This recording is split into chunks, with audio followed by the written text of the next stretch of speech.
My guests today are no strangers to the mighty dragon.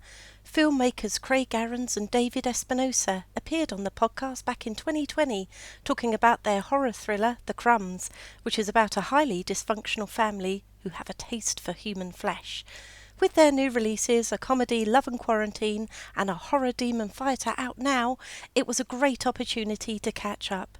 Stay tuned to find out where you can watch these great movies. You can also hop on over to the Mighty Dragon blog for more links. Hello, David and Craig. Hi, Vicky. Hello. It's so good to see you both again. And with two new releases, could you tell me everything about Love and Quarantine and Demon Fighter? Well, I'll take one. Craig, you take the other. Which one you want? Fair enough. I'll Yeah. take Love and Quarantine if you don't mind.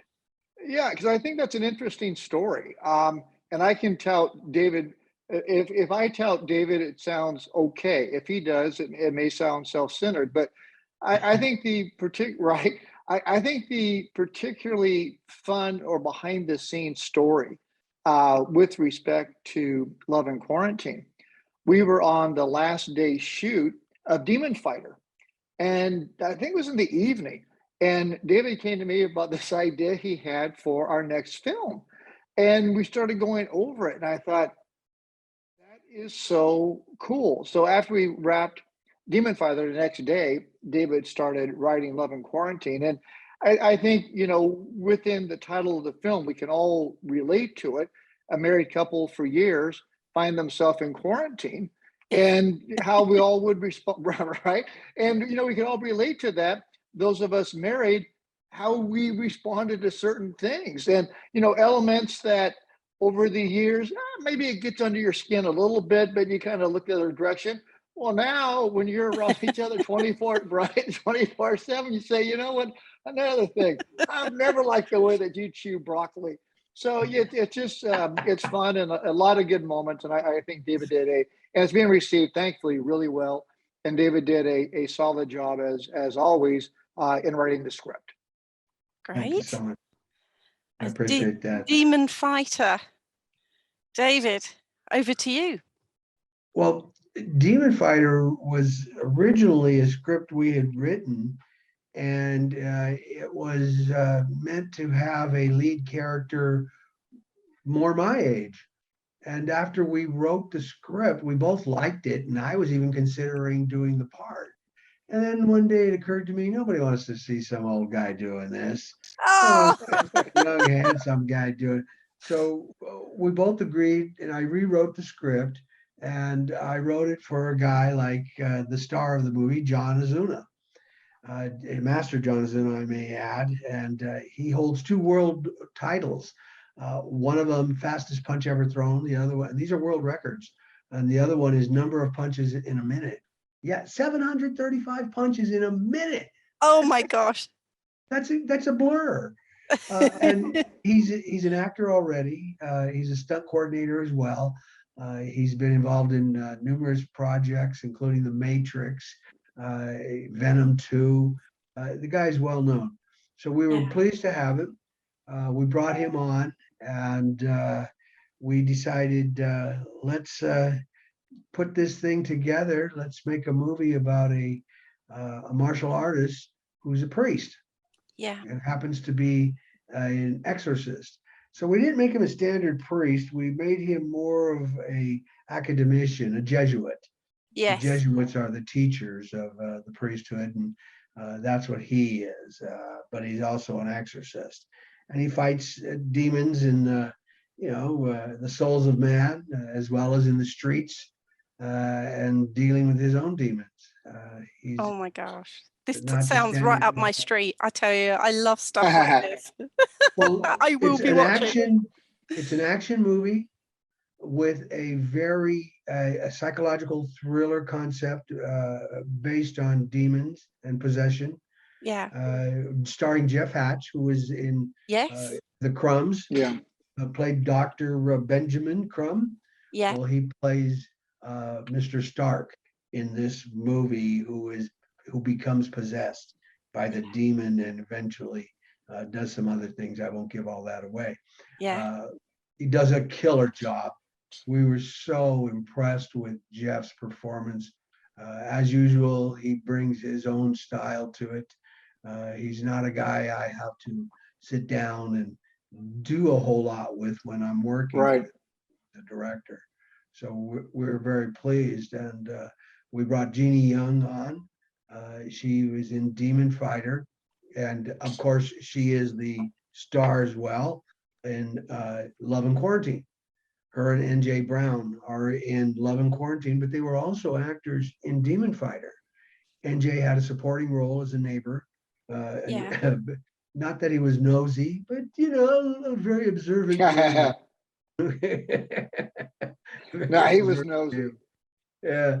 And so when I came up with the idea of the quarantine, I just thought Jeannie would be perfect and NJ would be perfect. We wanted a biracial couple. So as crazy as it sounds, right after we finished shooting Demon Fighter, which had multiple locations, and we shot it in a relatively quick period of time. What was it, 13, 14 days? 13 Gosh. days. Really? 13. 13 days? Wow. Yes. Yeah. I have a killer crew. Yeah. So that's what accounts for that. And actors who know what they're doing, bring it all the time. Anastasia Katerina, she was the actor who plays Avalon in Demon Fighter. Yeah. Just a pleasure to work with. Beautiful young lady, very talented. She brought it all every single time. Yeah. Her co-star working with her plays Daniel, that young man, incredible actor. So it's a combination of things, but despite how much we were involved in Demon Fighter, I don't know what got into it. I think it was Craig. Easy now. We came back from See shooting you. Demon Fighter, and I wrote the script to Love and Quarantine, and we shot Demon Fighter in 2020 in the summer, the last couple of weeks All of right. July. Yeah. Of June into the July. first week of July. And the following February, just before Valentine's weekend that week, we started shooting Love and Quarantine. So we shot both of these films. We already had Demon Fighter in post-production. It was a complicated film, had a lot of footage that we were sorting through. So we got them both in. And because we have extremely talented people working with us, Josh Williams, Brad Durante, so many, Jerry Gonzalez, so many other people working on these films in post, we were able to get both of these films completed around the same time. That's Right. so interesting. We released Love and Quarantine, had a premiere, received very well. We were very excited about it. People were laughing in the right places and acknowledging their own yeah, that's important. It's supposed to be a comedy, right? But at the premieres, do you ever get shocked at things people laugh at, thinking, "Oh, that wasn't meant to be that funny," or "Oh, they didn't laugh at that part"? Do you ever get surprised by the audience? Not to the point of embarrassment. Yeah. but Vicky, to your point, David and I know where all the exits are. So Oh no! We you sit at have the to back of have the a audience, backup. near the door. That's right. That's the first thing you learn about this business. Where's the door? Oh, I was going to say too, just as a side question, 13 days, was that always planned to be 13 days, or was that quicker than you thought, longer than you thought? No, we spent a lot of time in pre-planning production. Yeah. Before we even get to shooting anything, we have thoroughly flushed out exactly what we perceive to be how many days, notwithstanding, things that occur, Yeah. unexpected, folly, right? Or whatever may Yeah. happen. But aside from that, we're pretty much on schedule, which is one of the things that makes our supporters, i.e. investors, people of that nature, want to continue working with us. because we Yes. deliver on time and on budget. Right. We're big on that. So the business side of what we do is equally as important as the artistic aspect. They have to equally be paid attention to in order for us to achieve our goals, which are get the films out and entertain people. Yeah. Right. Simple Yeah. as that. When we originally spoke, you'd had The Crumbs released, which I loved. I really loved it. Was there anything different in making these new films as opposed to that film? Was there any learning processes there? Or Well, there's always a learning curve with each film because each film has its own quirks and certain aspects. For example, in The Evil Down the Street, all the basement scenes were shot in an old deserted building 100 miles away from the main set. So Right. we went there and shot everything that had to do with the basement first, all out of sync, of course, but we had planned that in advance. I think the most complicated thing, Craig, maybe you would chime in on this, is coordinating in reference to line producing all the Right. various locations and things. Yeah, and that's a good point David raises. The structure of how we go about filmmaking, Vicky, uh, preceding Evil Down the Street has remained the same. Like what David said and yourself, we're always learning. You're always striving to be the best at whatever it is you're doing. yeah, But the coordination part is the real key. The item that changes is the product, which in our case is the film. But the structure and the organization, from line producing to making sure we have the sets, that everybody's coordinated where they are, from the address location, just every part, every aspect that we go through. And David spends a lot of time on the shot list. I mean, just imagine, like here in the States, going into Super Bowl Sunday, which is the biggest football game of the year here. You just don't show up and saying, I don't know, why don't you just go long and we'll throw you the ball and hopefully you can catch it. No, that we have everything well choreographed. So going into it, we've allowed for wiggle room, such as Evil Down the Street. The first day of the shoot, we receive a text message 30 minutes before cameras start rolling that our on-set editor suddenly wasn't feeling doing a paranormal horror film. And he had all of this time in which he reached out to us. The crumbs, before we shot anything, the still photographer's camera, by an accident, ended up getting destroyed. So there's always some twist and giggle, but thankfully the structure that David and I have, you have to factor in the unforeseen. expect the unexpected. Always. Right, exactly. With Love and Quarantine, it's a comedy. Was it always intentional to look back at the pandemic in this genre, just to feel human again, I guess? Yeah, from the onset, it was about identifying our own uh, personalities, how we focus on trivial things, make mountains out of molehills, Yeah. and what we need to do is develop a little more patience and understanding. Why do we love somebody? You revisit that from the beginning and constantly tell yourself that despite the fact that this human being's driving me crazy, I love them. I love them with all my heart. Fantastic. And I think that's really what's the key to the movie. When we were shooting it, the cast members as well as crew members asked me a few times, "Are you sure this is a comedy? It doesn't seem all that funny." because That's some because of the best comedies are not that funny. You've got to really think about it. well, what makes it funny is playing the reality of the situation. And we, as peeping toms, observers, we get to poke in and watch how these two crazies are trying at each other's throat over who opened the can wrong. Yes. Yeah. Something as mad as that. Yeah. Well, in this, so I think one of the best compliments I felt we got about the film was people saying I could see a couple telling us this. We were looking at each other going, you do that, you do that. So I think watching this film, we'll all see things that we all experienced during that time, but Right. probably still experiencing now. But I was going to ask as well, you've got a comedy and you've got a horror. Is there a similar process when you're writing? It's strange you asked that question because everything, as we work on things, I write for a reality, a sense of reality. The situation could occur. It's not so far-fetched.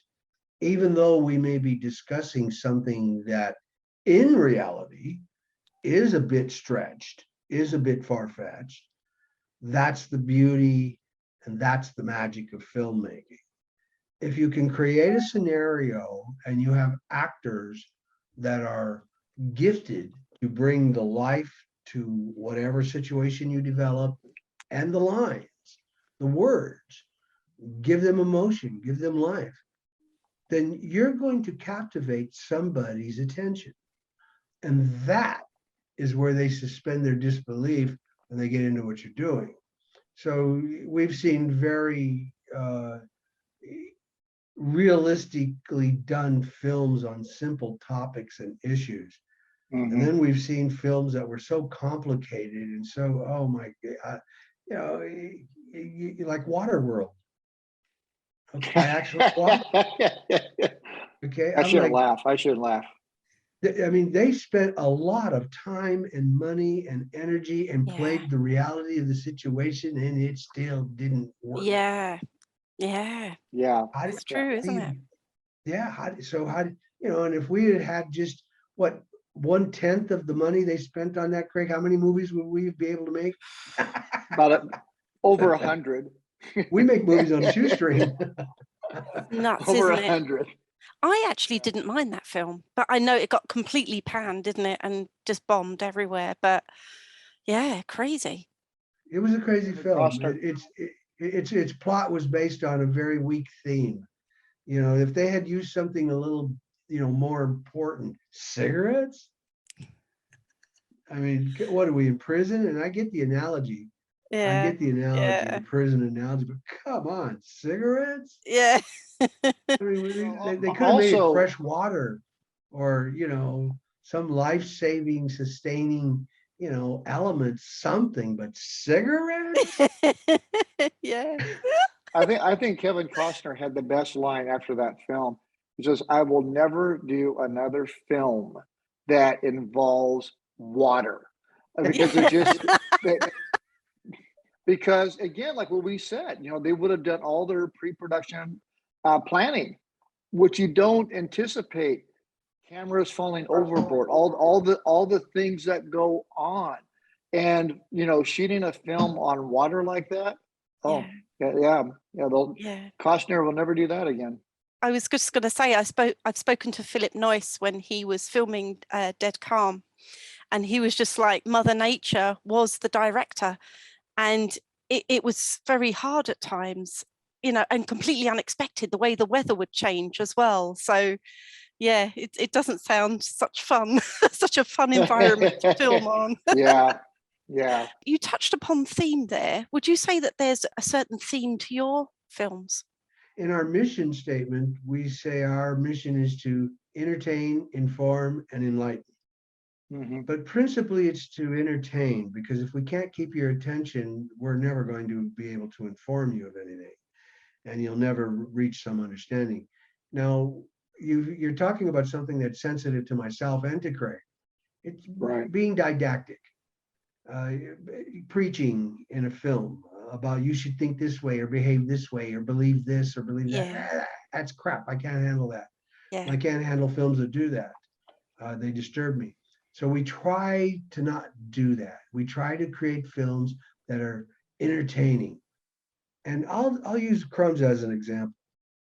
Mhm. That film, the theme in there is family. Yeah. And the love of and the structure of family. Right. And how family will survive and do whatever's necessary in order to survive. Now, we placed it in some circumstances with some pretty wild, crazy people. They're not somebody you want to invite to dinner. Okay, they're horrible human beings. But we set it up in such a way that one of the best compliments I got was people saying, you know, at the end, I really didn't hate them. I kind of liked Yeah. them. Yeah. And, Yeah. and what's that say about us and our own humanity? I mean, They're very representative of a dysfunctional family where that's hey, pretty aren't we common, isn't all it? to some degree? Okay, Yeah. we're not as bad as these people. We're not cannibals and murderers and incestual. And I mean, good God, they're disgusting, you know. But that right there, thematically, the statement comes across if you think about the film a little bit, because you see it's a character study, you know, despite everything that's going on. It's about the interactions between this family and with each Yeah. other and those on the outside to come in. If you have a reservation, you know, you're good to go. Yeah. But if you don't, you're going to go. Yeah. And it's, you know, so that's how that works. But then you get to a movie like Love and Quarantine, a comedy. And what's the theme there? Well, true love conquers all. It's simple. Love overcomes everything. If it's real, it's acceptable, it's understandable, it's respectful, it doesn't have pride. It does all those beautiful things that, you know, cause the relationship to flourish. You know, when we look at The Evil Down the Street, thematically, it's wrapped up in one sentence at the very end, as corny as it is. You know, love waits, love doesn't give up. Yeah. You Right. know, so for us, themes that are based on acceptance, are based on understanding, based on respect, based on love, uh, and forgiveness. Those are Right. the themes that we try to embed in our films without being didactic. Because if I can't entertain you, if we can't hold your attention, what's the point anyway, right? Right. Right. Yeah. I was going to ask you a bit about the filmmaking process. And as directors, are there any other directors that you kind of admire or try and emulate in your work at all? Well, I would say for both of us, Alfred Hitchcock. I know. Yeah. I mean, you have Spielberg and Martin Scorsese and different ones, and sure, you appreciate their body of work. But you know, David and I, surprise, surprise, are slightly older than probably some of your viewers, and so you know, we were part of that era. You know, growing up with Hitchcock. So for me, that's in the number one slot. Yeah. David, would you say the same? I'd say pretty much, yeah. Yeah. I like Spielberg a lot. Yeah. Hitchcock, though, was a master of suspense and his camera use, the way he did things. He created stuff out of nothing, Yeah. which is what I liked about Hitchcock, you know. But remember something about Hitchcock, he had really good actors. Yeah. He was, Totally. he was Absolutely. he was smart enough to get actors who had the ability to communicate extremely effective, um, nuanced emotion Yeah. with a wince of an eye, with a turn of the face, with a movement of the hand. You know, and those types of actors, of course, Oscar winners that we're discussing, you know, yeah, I won't go through the list. Yeah. I think that has a lot to do with it. That a director is only as good as the people he's working with. Although I have seen directors who are able to get out of somebody something that that actor didn't know they had in them. Hmm. Right. And that's a whole different thing. That's an approach and style of working. You know, I think there's basically two types of actors: those that look at the picture and those that look at the actor.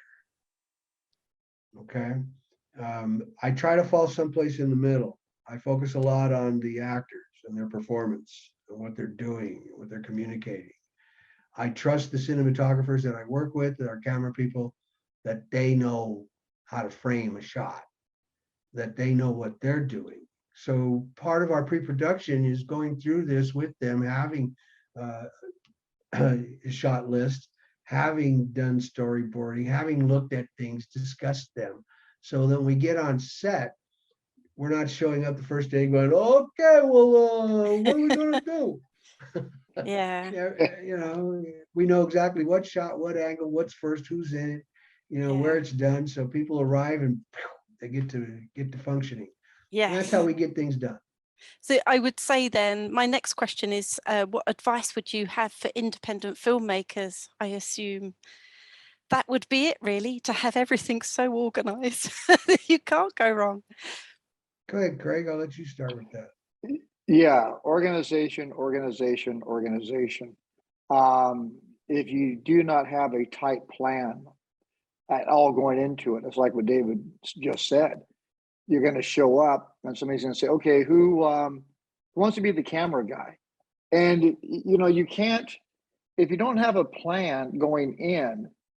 How are you really going to create anything with any degree of value unless it's just dumb luck? And at Yeah. the same time, Vicky, with that said, that you have pre-production, production, post-production, and then let's say after that, of course, is distribution.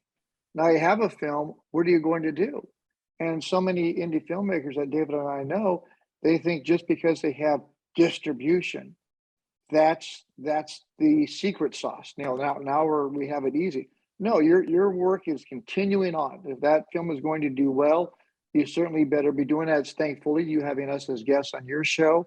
Um, Marketing, you know, Facebook, all the social media sites. Yeah. So it's a process that you have to have from beginning to end, and that's what David and I do. Great. And Thank you. I might add real briefly relative to the organizing. I cannot stress the importance of taking your script apart from the very after you've written it, giving each scene a sentence to identify it, numerically list your scene so you know exactly how many you have. Then on the right side, list what's in that scene. Is it day, night, interior, exterior? What's the costume requirements? How many actors are in it? Are there props necessary? Is there food involved in the scene? Yeah. What's going on? So Yeah. at a glance, whoever's working with you, especially your assistant director, they know what's going on immediately. Also, your set decorators, people understand. They go right Right. to it. Oh, scene 15. Oh, I see. Terry meets John in the kitchen. I got it. And they know right exactly what to do. So this Yeah. planning is so important, but it even goes one step further than that. Thinking of this as a business, unless you're in it just for, weekend views with the family, if you really want to get your films out there, you need a business plan to Yeah. set your Mhm. business up as you're working it. Your product is the film. Your business is whoever. For us, it's CRA Entertainment, and we produce films. And so with each film, we create a business plan relative to it. We could Right. show exactly what the market looks like relative to this genre, relative to what's exactly going on, this topic, these issues, all those things. And a little market research, it's easy stuff, especially with Google. Oh, you can find that information out like that. The real problem is people not looking at making films as an artistic business. Yeah. They see it just as the art. And when Yeah. you do that, you're approaching it straight up with just your ego. Right. Because Right. I have to make this film. It's my baby. And you go, well, we plan on having a lot of children, and we're going to love them all equally. Okay, but we're gonna keep them focused the right way. So plan, plan, plan, as Craig was saying. That's the key. So yeah, it's really good. Where can we watch Love and Quarantine and Demon Fighter? Sure. Well, Love and Quarantine, certainly Tubi TV, Amazon Prime, and Demon Fighter currently would be Amazon Prime. Yeah. Tubi TV, literally any day. And then after that, Vicky, it'll start to populate on other platforms such as the Roku channel, Yeah. um, The Evil Down the Street and The Crumbs, also available on several horror channels on YouTube, which is cool. That has really proven successful with us. But specifically in those two films, Tubi TV for Love and Quarantine and Amazon Prime for both those films. Fantastic. And what will you be working on next, or are you taking a break now? If you ever take a break, you two. We're too old. We're too old. You take You're a always break and your working. life passes by.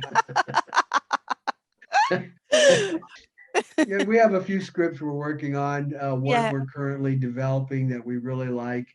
And we're always considering things. Our factors are very plain. We are a low-cost indie film business. So we keep that at the forefront of where we're at with things. But oh yeah, we got stuff working on. Our goals are 10 films. We're on film number 5. So we're dead at it. And when we reach 10 films, we're going to look at 2 factors. How did they turn out, and are we still old enough or young enough to do any more? And there's one more for me, and that is heading out of Dodge and do some traveling. So there's after 10, there's a break in there. Wonderful. Talking of traveling, I will be heading over to America. Your last piece of advice, please, if I bump into the crumbs. What do I do? Oh my gosh, get a reservation. That's an easy one. Go up with a reservation. Yeah. If I bump into them at Disney World, I've had it. Yeah, pretty much. A whole new version of the Magic Kingdom. So good luck. Thank you so much for coming on to the podcast again, and all the best with Love and Quarantine and Demon Fighter. And I cannot wait to see it, and I will review it on the blog and leave links too for everyone to check out as well. Thank you so much. Thank you. Thank you, Vicky. Pleasure being here. Take care, everybody. Speak to you soon. Bye-bye. Bye-bye. Bye. It's always a pleasure to have Craig and David on the podcast. Please do check out the Linktree link I have dropped into the blog to keep up to date on all the CRA Entertainment films. Over and out for The Mighty Dragon this week. Thanks for listening.